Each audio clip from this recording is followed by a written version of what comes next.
C'est un projet que j'avais pensé il y a quelques années, il y a 4-5 ans, quand j'étais chef de service aux affaires générales du rectorat. On avait la problématique à cette époque de l'entretien d'un terrain d'un bâtiment annexe qui s'étend à peu près sur 3-4 hectares de garrigues, qui abrite la DAFPEN, très facilement soumis à des incendies, donc dans la région c'est quand même problématique, très difficile à certains endroits d'accès. Donc je m'étais dit, pour contourner ces obstacles, on va développer sur ce site un projet d'éco-pâturage avec des animaux qui entretiennent le terrain. Et donc il y aura à la fois un bénéfice bien évidemment économique et aussi écologique.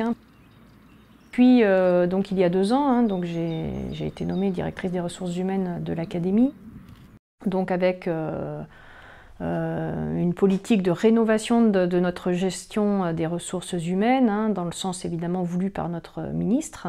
Et puis globalement, dans le contexte aussi de rénovation des GRH de la fonction publique dans son ensemble, avec un défi particulier à l'éducation nationale, d'axer vraiment notre politique sur l'amélioration des conditions de travail, de la qualité de vie au travail, sur un accompagnement beaucoup plus individualisé, au plus près des besoins des personnels. Et je trouvais finalement que ce projet, dans cette politique de gestion des ressources humaines, il trouvait toute sa place.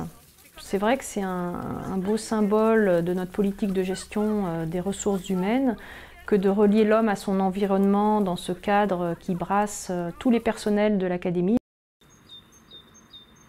Ça a été une rencontre décisive, un échange décisif avec la DRH, Alma Lopez. Cet élément-là est venu comme un catalyseur et m'a amené à formaliser un projet qui s'inscrive nettement dans le cadre du projet académique, avec une académie porteuse de valeurs, une académie éco-responsable et une académie collaborative, avec avant tout moins un projet animal qu'un projet humain qui permettait d'entraîner toute une équipe.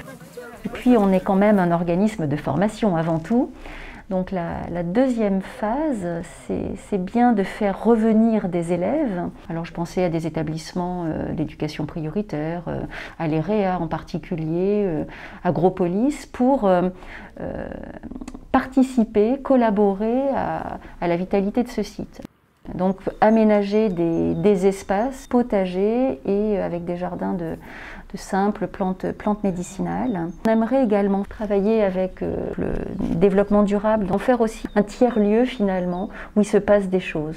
Il y a un groupe de travail qui s'est constitué, qui s'inscrit dans le cadre du projet de service. Mais Aline, tu peux peut-être en dire quelques mots. Oui, alors ce groupe de travail qu'on avait initié ensemble était vraiment le support du projet, parce qu'il a fallu prendre contact avec des sociétés d'éco-pâturage. Donc lorsqu'on a commencé à évoquer ce projet auprès des collègues qui étaient en télétravail à l'époque, puisque c'était vraiment pendant la première période de confinement et qui commençaient à souffrir de ne plus venir sur le site, ce projet a été accueilli avec beaucoup d'enthousiasme.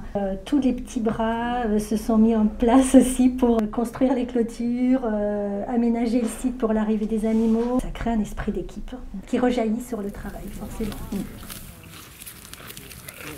C'est un groupe de travail qui s'est mis en place depuis bien 2 ans maintenant et qui a pour objectif l'amélioration de la vie sur le site vis-à-vis du personnel, mais aussi des stagiaires que l'on reçoit en formation. Ce projet d'éco-pâturage fait partie de tout ce qui tourne autour de l'éco-développement, la biodiversité. Donc mise en place d'éco-cups, de gobelets en carton dans les distributeurs, d'affichettes sur l'énergie pour ne pas gaspiller le chauffage, la lumière. Donc c'est un tout.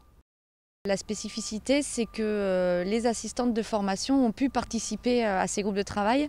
Et je crois que ce qui a fait plaisir à toute l'équipe, c'est de travailler sur un projet qui est sur le bien-être au travail. J'ai trouvé que c'était vraiment la cohésion qui l'emporte du départ à la finalité. Ça fait plaisir et pour nous, c'est une satisfaction.